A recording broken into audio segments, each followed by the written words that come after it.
تعلق ہے،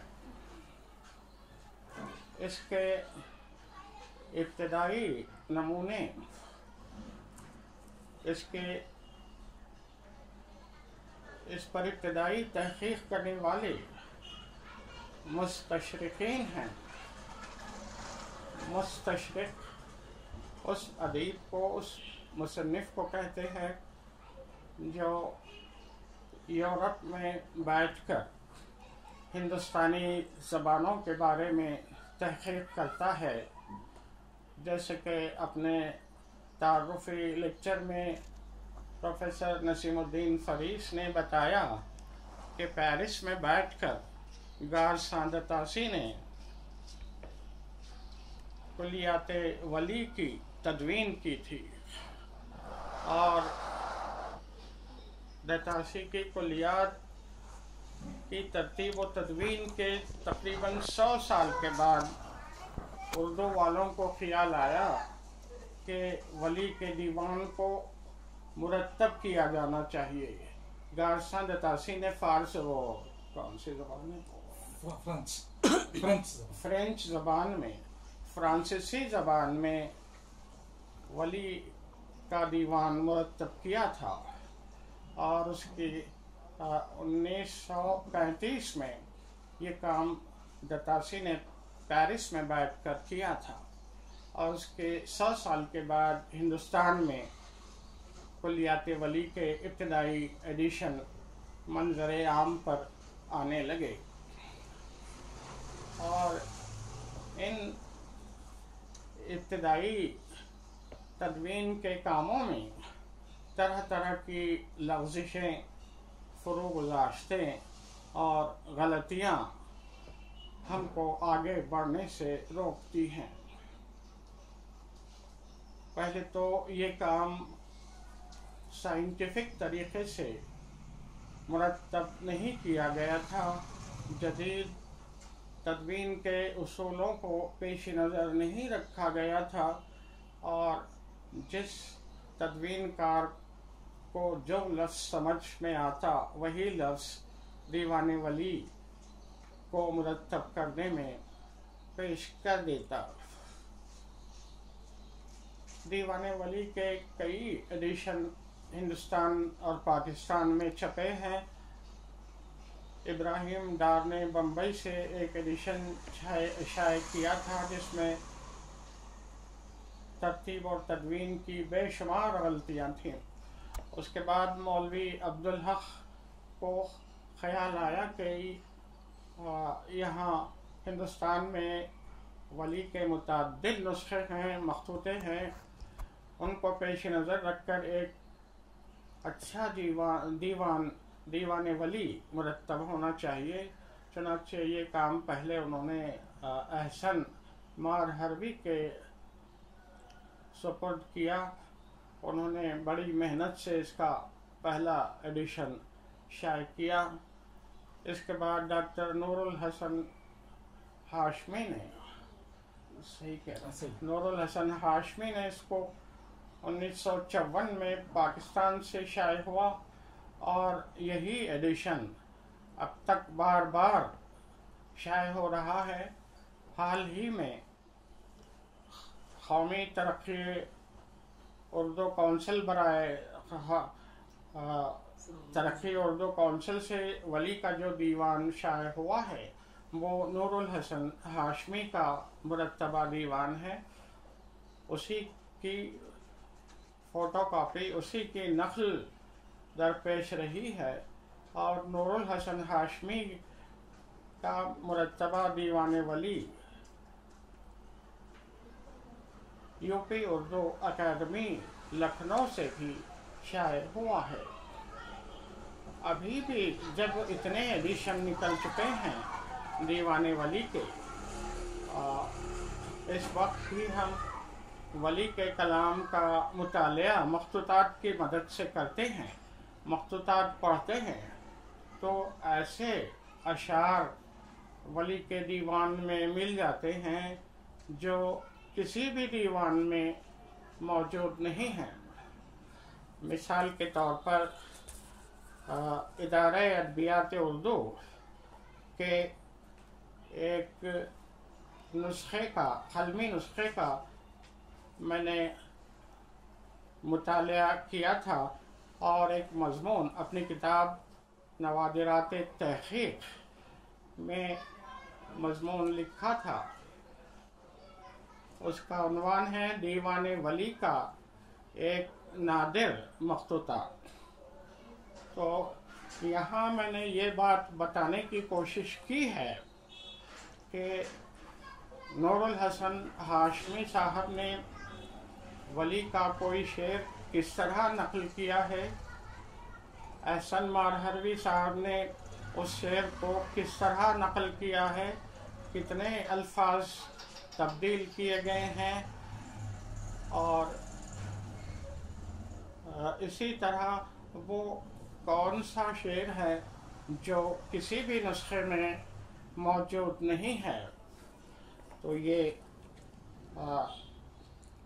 ادارہ ادبیات اردو کے مخطوطے کا ایک شعر ہے. تو آج جو سینہ شاد دستہ، مطلب ہے کہ بامراد دستہ. اس شعر کو احسن مارہروی نے اس طرح لکھا ہے: تو اب ہے سینہ شاد دستہ، مطلب ہے کہ بامراد دستہ. اب کا لفظ احسن مارہروی نے لکھا ہے اور مخطوطے میں آج کا لفظ موجود ہے. اسی شعر کو نور الحسن ہاشمی صاحب اس طرح لکھتے ہیں: تو آج ہے سینہ شاد دستہ، مطلب ہے کہ بامراد دستہ. ایک اور شعر ہے کہ جولاں گری میں گرم ہے وہ شہ سوار آج،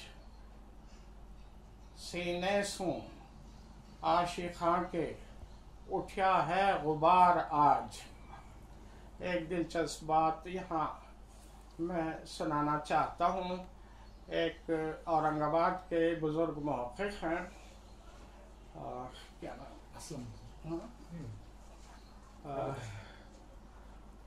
ولی پر انہوں نے کام کیا ہے.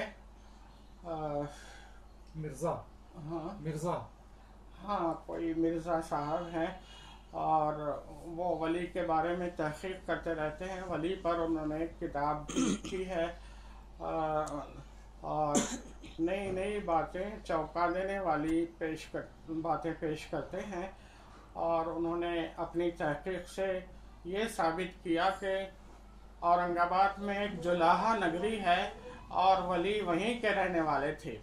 یہ لفظ جولاں گری کی بگاڑ ہے، جو انہوں نے اس کو جولاہا نگری سمجھا اور یہ لکھ دیا کہ وہ اورنگ آباد میں اس نام کی ایک بستی تھی، وہیں پر ولی رہتے تھے. اور ولی کا تعلق اورنگ آباد سے ہے، گجرات سے نہیں ہے. اورنگ آباد اور جولاہا نگری کہ وہ متوطن تھے. حالانکہ شعر جولاہا نگری کی طرف اشارہ نہیں کر رہا ہے، جولاں گری کا نشانہ کی طرف اشارہ ہے. پیش نظر نسخے میں، ادارہ ادبیات اردو کے نسخے میں یہ شعر ہے: جولاں گری میں گرم ہے وہ شہ سوار آج، سینے سوں عاشقاں کے اٹھیا ہے غبار آج. یہ اٹھیا کا لفظ بہت قدیم ہے، ولی کے زمانے میں بھی استعمال ہوتا تھا، لیکن ولی سے پہلے بہت زیادہ استعمال ہوتا تھا. تو اس کو اٹھیا کا لفظ ان دونوں کے لیے عجیب تھا، نیا تھا. تو احسن مارہروی نے لکھا کہ جولاں گری میں گرم ہے وہ شہ سوار آج، سینے سوں عاشقاں کے اٹھے ہے غبار آج. نور الحسن ہاشمی لکھتے ہیں: سینے سوں عاشقیں، وہی ہے کہ سینے سوں عاشقاں کے اٹھے ہے غبار آج. اس کے علاوہ دوسرا شعر ہے مخطوطے کا: دل کی مچھلی پر سکیا تجھ برہنِ جنجال جال، دام میں تجھ زلف کے ہیں مرغ دل بے حال حال. اس کو احسن مارہروی لکھتے ہیں دل کی مچھلی پر سٹا تجھ دل برہنے جنجال جال دام میں تجھ نیہ کے دل کا ہوا بے حال حال. اسی شعر کو ہاشمی صاحب لکھتے ہیں دام میں دل کی مچھلی پر سٹا تجھ برہنے جنجال جال دام میں تجھ نیہ کے دل کا ہوا بے حال حال. اصل میں قلمی نسخے میں جنجال تھا اور اس قافیہ کو ان دونوں نے بدل دیا ہے بے حال سے. اور قلمی نسخے میں یہ شعر ملتا ہے تسبیح کو بندگی کی ڈالیا آپس کے گل کل منے دیکھا جو تجھ صنم کے زنار کا تماشا. احسن مارہروی نے لکھا ہے رشتے کو بندگی کے ڈالیا آپس گلے میں دیکھا جو تجھ صنم کے زنار کا تماشا. دیکھیا کو بھی بدل دیا گیا ہے اور دوسرے بھی الفاظ گلے میں کر دیا گیا ہے. گل میں گل قدیم اردو میں گلے کے معنوں میں استعمال ہوتا ہے تو یہ لفظ چونکہ قدیم ہے اس کو دونوں مرتبین نے گلے میں کر دیا ہے. اسی طرح ایک شعر ہے دیکھا جو تجھ صنم کے بے خرد مجھ زباں پر آتا ہے لفظ رنگی دیکھا ہوں جب سے تیری رفتار کا تماشا. احسن مارہروی لکھتے ہیں بے خرد مجھ زباں پر آتا ہے لفظ تمکین دیکھا ہوں جب سے تیری رفتار کا تماشا. ایک اور شعر ہے کتاب العشق مکھ یوں ہے صفا تیرا صفا دستہ تیرے ابرو کے دو مصرے یوں اس کا ابتدا دستہ. تو اس میں جو قدیم الفاظ آئے ہیں ولی نے کتاب العشق لکھا ہے اور یو کا لفظ استعمال کیا ہے. یہ کے معنوں میں دستہ کا مطلب ہے دکھائی دیتا ہے.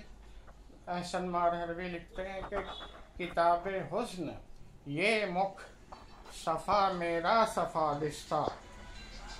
تو یو کو یہ کر دیا ہے کتاب حسن کر دیا ہے. نور الحسن ہاشمی لکھتے ہیں کتاب الحسن کا یہ مکھ صفا تیرا صفا دستہ تیرے ابرو کے دو مصرے یہ اس کا ابتدا دستہ. یو کے لفظ کو دونوں نے بدل دیا ہے یہ کر دیا ہے. اور دلچسپ بات یہ ہے کہ دونوں مرتبین نے ایک شعر کو پوری طرح ولی کے دیوان سے نظر انداز کر دیا ہے ولی کے دیوان میں شامل نہیں کیا ہے. پتہ نہیں کون سے الفاظ ان سے کھل نہیں رہے تھے. یہ ہے شعر جو کسی بھی دیوان میں ولی کے نہیں ملتا. تیرے غم میں سو اے موہن ہوا جیو کاہ میرا تن تیرے غم میں سو اے موہن ہوا جیوں کاہ میرا تن نین تیرے کا یوں انجن سو مجھ کو کہربا دستہ. یہ شعر دونوں دواوین ولی میں موجود نہیں ہے. تو ولی کا دیوان جب غارساں دتاسی نے پہلی مرتبہ مرتب کیا تھا تو اس نے بہت سے فٹ نوٹ دیے تھے اختلاف نسخ دیا تھا اور اس کے تحقیقی مضامین اور مقالات سے اس بات کا پتہ چلتا ہے کہ دتاسی تحقیق و تدوین کے اصولوں سے باخبر تھا اور اس نے